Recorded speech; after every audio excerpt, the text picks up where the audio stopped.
पुणे के मंडवा में 40 एकड़ जमीन घोटाले के मामले में कल बावधान पुलिस ने शीतल तेजवानी को जेल से अपने कब्जे में लिया।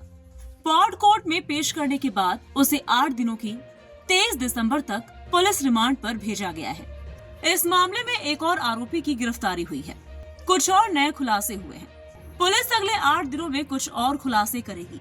ये पता चलेगा कि सब रजिस्ट्रार तारू और शीतल तेजवानी के बीच कोई फाइनेंशियल लेन देन हुआ था या नहीं। शीतल तेजवानीला पोर्ट न्यायालयात हजर केले आणि 23/12 पुढच्या मंगळवारपर्यंत त्यांना PCR दिलेला आहे। त्याच्यामध्ये जो 21 कोटीचा विषय होता, 300 कोटीचा ट्रान्झॅक्शनचा, तो एक विषय आला। वतनदारांची जे पावर होत्या त्यामध्ये काही वतनदार मयत आहे, तो एक विषय आला।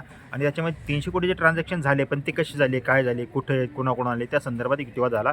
त्याच्यामुळं ऑनरेबल कोर्टाने इन्व्हेस्टिगेशन ऑफिसरची बाजू ऐकून, प्रॉसिक्युशनची बाजू ऐकून, डिफेन्सची आणि वतनदारांची बाजू ऐकून 8 दिवसाचा PCR दिलेला आहे।